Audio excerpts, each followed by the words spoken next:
Menu, faire une liste thématique de repas que vous aimez bien, aller chercher au moins cher, comparer les prix au kilo, organiser et gérer son budget, ça demande un petit apprentissage et ça n'est pas inné. C'est pour ça que dans cette vidéo, on va aller un petit peu dans le vif du sujet de l'organisation budgétaire en ce qui concerne le sujet de l'alimentation très précisément, parce que c'est une organisation qui est très spécifique et qui recouvre plein de facteurs. Mais tout d'abord, bienvenue, je m'appelle Mélanie et j'accompagne à travers mes e-books, mes livres, mes vidéos et mon blog depuis 2014 toutes les personnes qui ont envie de végétaliser leur assiette, chacun et chacune à leur rythme, le but étant autant que possible de cesser d'exploiter les animaux pour notre propre confort personnel. Aujourd'hui, on va s'attaquer à un sujet qui est très cher à mon cœur, l'alimentation et plus spécifiquement l'alimentation petit budget.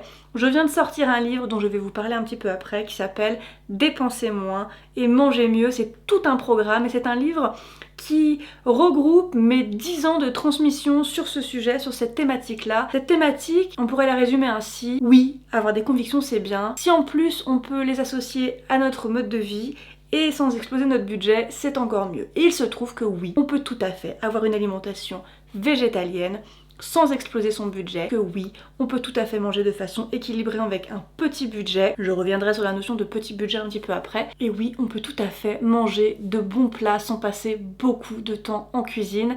Et ça, étant mère de famille et travaillant en même temps, c'est un sujet que je maîtrise plutôt très bien. Le budget alimentaire, il recouvre énormément de données. Il suffit pas de se dire je vais aller au moins cher. Petit budget alimentaire, il faut savoir c'est quoi un petit budget. Mon petit budget, c'est pas votre petit budget, c'est pas le petit budget du voisin, c'est pas le petit budget de la personne qui va habiter en région parisienne ou dans une grande agglomération, c'est pas non plus le budget de quelqu'un qui gagne très bien sa vie mais qui va avoir énormément de charges à côté. Un petit budget finalement, c'est un budget que l'on doit surveiller. C'est un budget alimentaire qu'on ne peut pas dépenser comme ça, comme on veut, faire ses courses sans regarder le ticket de caisse et sans regarder les prix. Donc oui, le mot petit budget, il recouvre énormément de profils différents et c'est pour ça que comparer son budget à celui d'un autre, ça n'a aucun intérêt. Quand vous voyez des personnes dire « moi j'en ai pour 300 €, moi j'en ai pour 600 €, moi j'en ai pour 800 €», ça ne veut rien dire, ça ne sert à rien de le comparer au vôtre, tout simplement parce que vous n'avez pas la même composition familiale, vous ne mangez peut-être pas tous vos repas chez vous, ou peut-être que vous avez une grosse partie de vos repas qui sont pris à l'extérieur, peut-être que vous avez des tickets restaurants, peut-être que vous avez un restaurant d'entreprise, peut-être que vous faites des lunchbox. Un budget ne se compare en aucun cas à un autre. On peut parler de petit budget à partir du moment où on va avoir un budget global qui doit être respecté pour ne pas être en difficulté. Et pour savoir le montant idéal de notre budget alimentaire, il faut connaître son budget en globalité. Vous trouverez sur le blog et en description de cette vidéo 3 articles qui fonctionnent un peu comme un entonnoir pour arriver au budget alimentaire, pour justement reprendre votre budget en main, que ce soit votre budget personnel ou votre budget familial. Et je vous propose dans tous ces articles des tas d'outils très pratiques pour vous aider au quotidien, que ce soit des applications, que ce soit des tableaux Excel, que ce soit des carnets de comptes, voilà, vraiment des ressources pratiques, parce qu'on ne peut pas travailler sur son budget alimentaire, que ce soit pour l'améliorer, pour le diminuer, pour le faire évoluer aussi, parce que quand la composition familiale évolue, un budget, ça suit la composition familiale. On ne peut pas s'attaquer à ce sujet-là si on ne connaît pas son budget à la base. Donc je vous invite vraiment chaleureusement, quand vous aurez fini cette vidéo, si le sujet vous intéresse, à aller lire ces articles et à piocher des éléments de réponse qui pourront peut-être vous aider à bâtir votre propre budget personnel pour arriver à définir la part de budget alimentaire dedans. Donc comme on l'a vu, le budget alimentaire, ça varie énormément d'une personne à l'autre. Et on peut très bien se dire à un moment donné, j'aimerais bien ou il faudrait que je le diminue. Pour X ou Y raison, soit parce qu'on a une perte de revenus, soit parce qu'on estime que ça empiète sur d'autres postes de dépenses qui sont soit des postes de dépenses importants comme la santé, le logement, les frais de scolarité, ou parce que ça empiète sur des postes de dépenses de loisirs et que du coup peut-être qu'en faisant un petit peu plus attention à cette part de dépenses alimentaires, on pourrait se payer un abonnement dans une salle de sport, on pourrait partir en vacances, on pourrait se racheter des vêtements à notre taille. Donc on ne devrait pas se dire il faut que je diminue mon budget alimentaire parce qu'un tel ou un tel paye beaucoup moins de courses par mois. Ça n'a aucun intérêt. Moi depuis que je cuisine et que j'achète mes courses, donc ça fait 22 ans maintenant, évidemment que ce budget a évolué. J'avais pas le même quand j'étais étudiante, j'avais pas le même quand j'ai vécu seule, j'avais pas le même quand on était en couple, et puis plus on a eu d'enfants, et puis plus ils ont eu la bonne idée de grandir et de manger vraiment des quantités astronomiques de nourriture, le budget évolue, mais nos ressources n'évoluent pas forcément. Et c'est tout l'intérêt d'apprendre à gérer son budget, c'est que il arrive à un moment donné où nos ressources n'augmentent pas. Par contre, les dépenses alimentaires, elles augmentent. Et à partir de là, c'est toute l'organisation qu'il faut revoir. Donc ça, c'est le premier point que je voulais aborder. Quelles sont les raisons pour vouloir diminuer son budget alimentaire? Il faut qu'elle soit consciente et qu'elle soit réfléchie et pas pour copier les autres. À partir de là, quand vous avez établi votre budget global, toutes vos rentrées, toutes vos dépenses fixes, il vous reste une part de dépenses variables, dont l'alimentation fait partie. Une fois qu'on arrive à ressortir un montant, mensuel, hebdomadaire, peu importe, ça dépend de vos revenus en fait, c'est beaucoup plus facile de se dire, bon là, il faut vraiment que je commence à réfléchir à la question et à faire des efforts et à trouver une nouvelle organisation. Quand on m'a proposé l'écriture de ce livre, au début on est vraiment parti sur une boîte à outils pour cuisiner avec un petit budget. Très vite, en réfléchissant à ce sujet-là, je me suis confrontée à des problèmes, à des freins. Déjà, c'est quoi un petit budget? Moi, clairement, je ne me rentre pas dans la case très petit budget. Pour autant, on a un budget qu'on ne peut pas dépasser parce que nos ressources ne sont pas très élevées et qu'on a 3 enfants. Pour autant, manger bio fait partie de nos priorités et on mange bio à 90%. J'y peux rien si les magasins bio ne font pas des chips à petit prix de qualité. Et il fallait aussi que ça prenne en compte la charge mentale qui pour moi est un point absolument essentiel en cuisine et dont je ne cesse de parler, de rabâcher dans tous mes partages. Mais je ne voulais pas qu'on se retrouve avec un livre de recettes où il faut tout faire soi-même de A à Z. Déjà parce que c'est fatigant, parce que ce sont toujours les mêmes personnes qui vont le faire, et ensuite parce que non, ça n'est pas toujours moins cher de faire soi-même et que parfois la poignée de centimes qu'on peut y gagner, on la perd dans le temps qu'on y met. Donc je voulais vraiment que cet ouvrage, ça soit une boîte à outils. J'ai pas le temps, j'ai plein de recettes et plein de techniques d'organisation. J'ai du temps, je peux décider de faire plus de faits maison et plus de recettes un petit peu plus longues. Ceci étant, moi, vous savez, depuis 10 ans, je ne vous partage que des recettes du quotidien, c'est-à-dire des recettes qui sont rapides. Je ne propose pas de recettes de cuisine élaborées, tout simplement parce que j'ai pas le temps, en fait. J'ai pas le temps dans mon quotidien de passer 45 minutes à préparer un repas, je n'ai pas le temps. Donc c'est vrai qu'effectivement la plupart des recettes que je vous partage, elles font entre 5, 10, 15, 20 minutes. Parfois il y a des temps de cuisson un peu longs, mais en soi le temps de mise en œuvre est toujours quand même très rapide. Donc dans cet ouvrage, on va retrouver tout un volet organisation qui est la première partie, qui est très importante.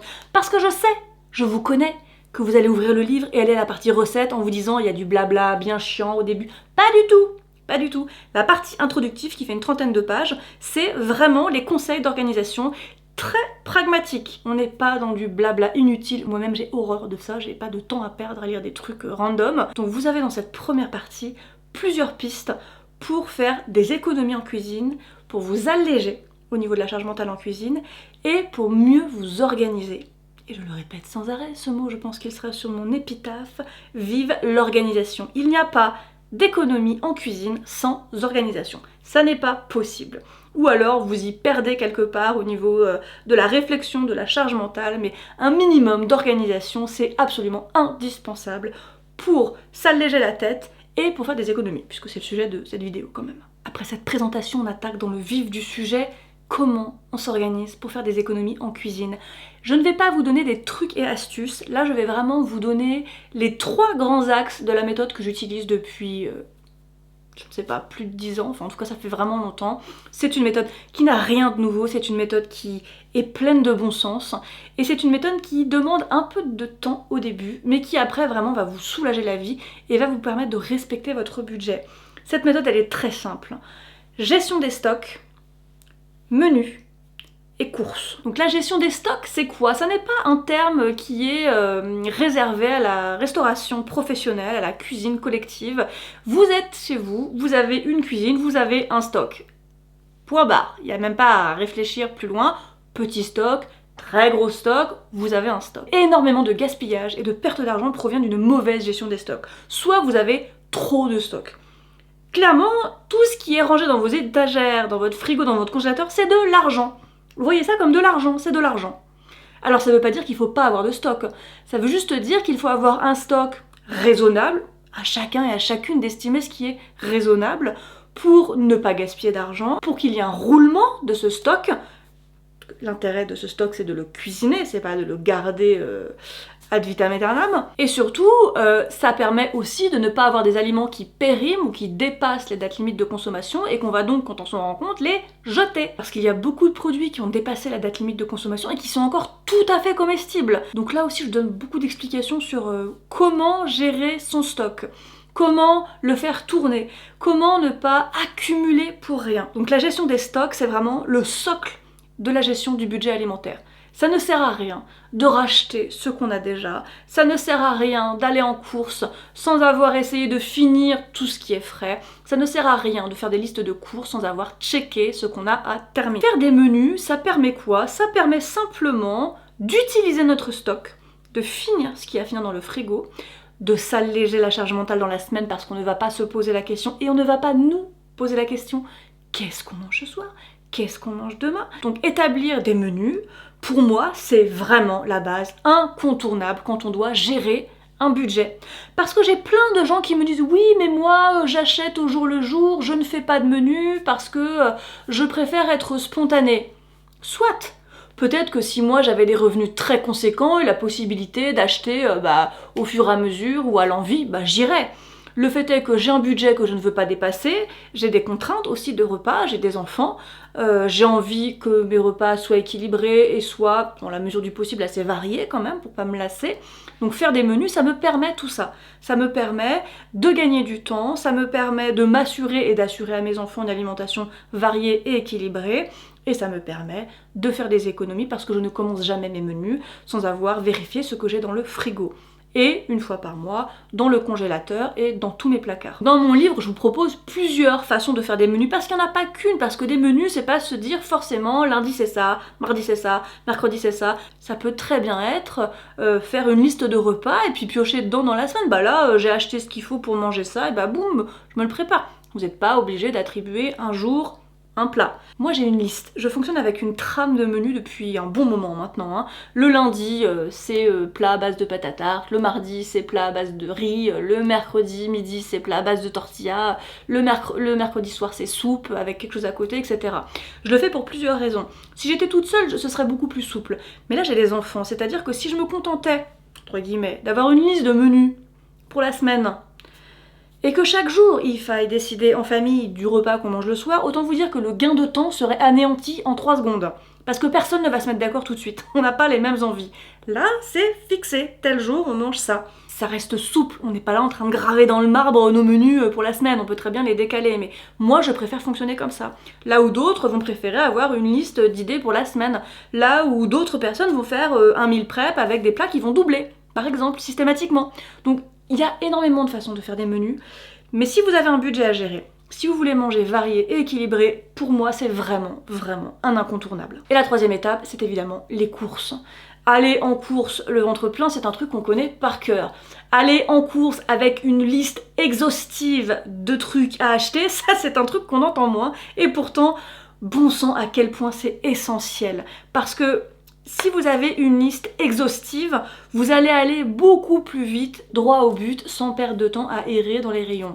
Si c'est marqué pâtes, crème, simili, que sais-je... Non, vous savez que vous avez un couscous et vous voulez mettre des merguez, merguez vegan. Vous savez que vous faites un gratin de macaroni, macaroni. Vous savez que vous voulez préparer une soupe avec des croques fromage à côté, pain de mie, tranche végétale fromagère, légumes pour la soupe. Préciser lesquels. Du coup, c'est une liste de courses qui est pas franchement plus longue à préparer, mais qui est très efficace, et on gagne beaucoup de temps sur place et d'argent, parce qu'on va droit au but. Gestion des stocks, menu, courses efficaces. Avec efficacité, c'est vraiment les 3 grands axes principaux de ma façon de m'organiser pour gérer mon budget.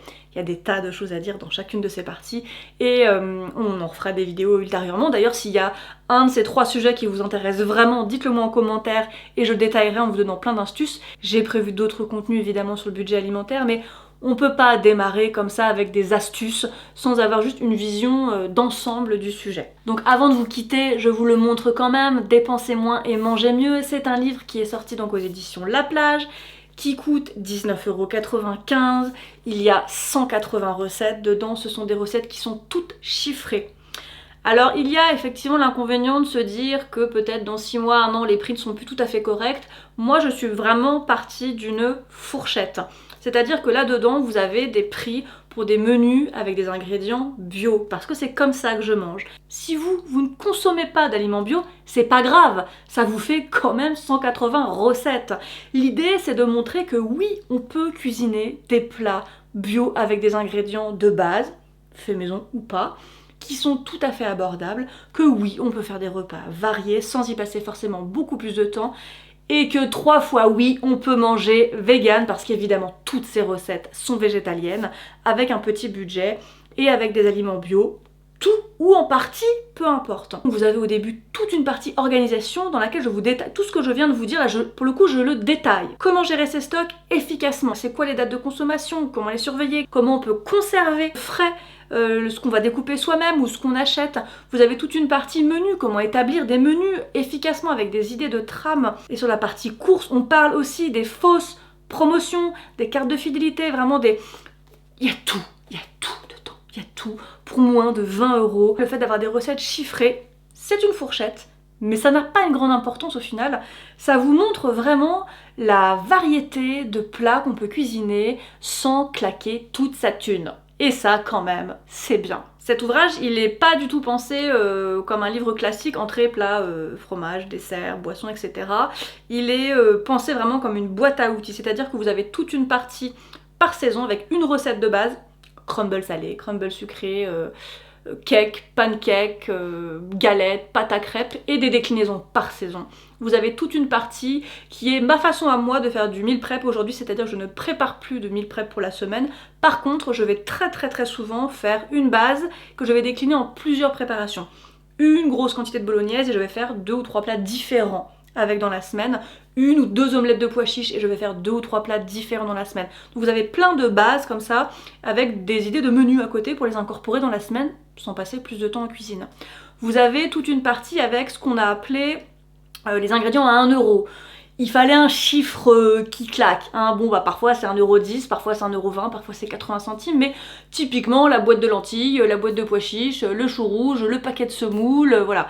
Et avec ces ingrédients tout petit prix, vous avez plusieurs recettes avec. Et il y a aussi toute une partie anti-gaspi, parce que évidemment, finir les fonds de frigo, les fonds de bac à légumes ou de fruits, ça fait partie intégrante de la gestion des stocks, et il faut savoir quoi en faire. Et ça s'improvise pas toujours quand on ne sait pas bien cuisiner. Quand on sait cuisiner, on va savoir mettre tel légume, utiliser les feuilles du chou-fleur, faire des croûtons de pain, voilà. On va avoir des idées plus spontanément. Quand on cuisine pas beaucoup ou quand on apprend la cuisine végétale, c'est bien d'avoir quand même des recettes fixes.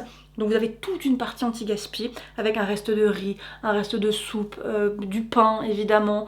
Vraiment de quoi vous aider à finir vos fonds de frigo de façon très sympa. Et vous avez à la fin, alors ça j'y tenais énormément, un gros index par ingrédient qui est quand même très exhaustif. Et ça j'y tenais beaucoup parce que quand on a un livre de cuisine avec beaucoup de recettes dedans, le sommaire ça suffit pas. Moi je fonctionne un peu en mode inversé, un peu au début quand on allait tout sur Marmiton, j'ai ça dans mon placard, qu'est-ce que je peux faire avec? Donc là vous avez 6 pages d'index par ingrédient, vous avez aussi un index par saison. Et je vous ai mis à la fin des idées de menus pour la semaine, chiffrées, comme ça, ça vous donne une idée de budget, des idées de goûter, des idées de petit déjeuner, petit budget. Donc voilà mon deuxième bébé, vraiment, je suis très contente et je suis persuadée que ça peut vous aider dans votre cuisine. C'est un livre de cuisine économique, populaire, au sens de classe populaire, vraiment, il n'y a pas de snobisme dans ces recettes, c'est vraiment accessible à tout le monde. Et peut-être que si vous avez un très petit budget, vous ne pourrez pas réaliser toutes ces recettes, mais ça vous donnera des idées, ça vous donnera des bases, ça vous aidera aussi à apprendre à équilibrer vos assiettes végétales. Et donc ça c'est quand même, je trouve, indispensable aujourd'hui de rendre accessible au plus grand nombre la cuisine végétale. Mettre les mains dans le cambouis, on va dire ça comme ça, c'est hyper satisfaisant. C'est quelque chose qu'on procrastine beaucoup parce qu'on a peur de ce qu'on va trouver. Typiquement, se mettre à étudier son budget, c'est quelque chose qui peut être très flippant en fonction de sa situation. Mais en fait, il n'y a que du positif à en tirer. Il n'y a qu'une meilleure organisation, il n'y a que des économies à la clé. Et s'il n'y a pas d'économie, en tout cas, il y a une meilleure variété de repas, il y a moins de gaspillage alimentaire, donc des économies. En final, on fait quand même souvent des économies quand on commence à se préoccuper de son budget alimentaire et de sa façon d'acheter. Et puis au final, tout ça, c'est pour amener du mieux manger, du mieux vivre, du moins se tracasser aussi, ce qui est quand même très important parce que la cuisine, c'est tous les jours, c'est plusieurs fois par jour, toute l'année, quelle que soit sa situation. Donc il n'y a jamais de mauvais moment pour s'y mettre et c'est jamais trop tard. Donc si jamais ça vous a donné envie de vous y mettre, vous pouvez me laisser un petit pouce comme d'habitude et puis me dire en commentaire si vous avez des problématiques autour du budget alimentaire que vous aimeriez qu'on aborde dans les prochaines vidéos. Et sur ce, je vous dis à la prochaine. Ciao!